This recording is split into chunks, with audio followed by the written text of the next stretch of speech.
Najduža litija za odbranu svetinja u Crnoj Gori krenula je od manastira Hilandar do manastira Ostrog. Na hodočašće dugo 1200 km uputili su se Aleksandar Babić iz Prijepolja, Miloš Ajković iz Zete i Čedo Đačić iz Pljevalja. Pravi cilj i na put su pošli da bi pokazali kako se u duhu pravoslavlja molitvom, snagom i žrtvom brane svetinje. Zatekli smo ih u Bugarskoj u kojoj su upravo ušli iz Grčke, još su puni utisaka iz Hilandara u kome jako dobro znaju zašto su pošli na ovako neobičan put. Dočekani su i ispraćeni sa blagoslovom. Bratija je imala samo reči hvale za naš podvig, a spakovali su nam i nešto hrane za put, kaže za Sputnjik Aleksandar Babić. Otac Jefrem, jedan veliki duhovnik, doneo nam je iz hilandarskog vrta krastavac, paradajz, luk i paprike. Rekao: odmarajte se, treba vam ovo za put. Doneo je vino. Na moju primetbu da ne možemo sve to poneti, kazao je: pa možete nekoliko litara. Milo mi je bilo, nismo mogli da ga odbijemo i da ne uzmemo taj dar. Dobili smo i sveće, ikone i tamjan, priča Babić. Oni Čedo stari su znanci sa ovakvih molitvenih putovanja. Prošle godine pešačili su 23 dana do Hilandara. Ovoga puta iskušenja su počela na samom početku. Jedva su ušli u Grčku zbog situacije sa koronavirusom.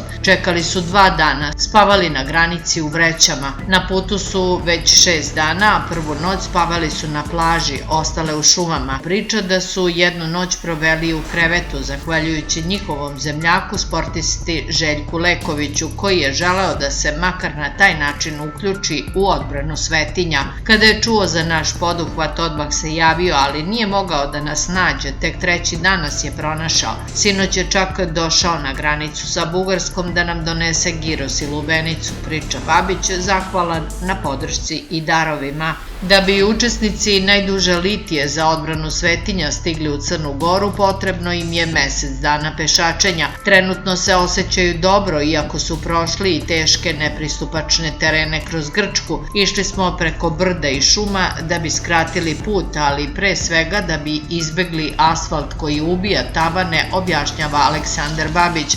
Bilo je dosta iskušenja, zmija, ali Gospod nas je sačuvao. Juče smo išli nekim njivama sa obe strane, bilo je 100 košnica pčela, nismo mogli da se vratimo, daleko je. Pomislio sam šta ako je neko od nas alergičan, ako nekoga ubode pčela, eto problema. Ali eto, Bog nas čuva, prošli smo i tu bez problema. Hoću da vam kažem na koja iskušenja nailazimo i kakve nepredviđene situacije mogu da se dese, ali uz Božiju pomoć sve ćemo da savladamo i stignemo do cilja, priča Babić za Sputnjik. On procenjuje da će im trebati najmanje 6 dana hoda kroz Bugarsku, nažalost asfaltom, zatim više od 10 kroz Srbiju, još nekoliko kada uđu u Crnu Goru do manastira Ostrog. Biće to i kilometarski i vremenski najduža litija za odbranu svetinja.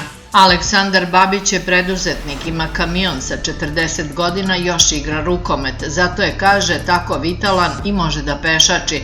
Oženjen je, ima 2 sina i 2 ćerke. Čedomir Đačić je u Crnoj Gori javna ličnost, umetnik, bavi se komponovanjem i tekstopisac je, ima 62 godine, ali je, primećuje, njegov saputnik u odbrani svetinja u odličnoj formi. Prošle godine prepešačio je 800 km sa isti ciljem u slavu Boga i blaženo počivšeg patrijarha Pavla. Najmlađi član ekipe Miloš Ajković već je hodao od hrama Svetog Save do Podgorice da pokaže koliko je u ovoj borbi važno biti uporan i duhovno jak. Ima samo 25 godina.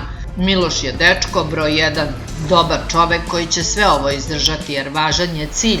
Podrška našem narodu u odbrani svetinja u Crnoj Gori, kaže nam Aleksandar Babić. Na kraju razgovora, koji nije dugo trajao, treba iskoristiti dan za hodanje dok je sunce još visoko. Najduža litija za odbranu svetinja na put je pošla uz blagoslov vladike Mileševskog Atanasija, a kako kažu njeni učesnici, sigurno će se nastaviti jer oni idu putem Gospodnjim.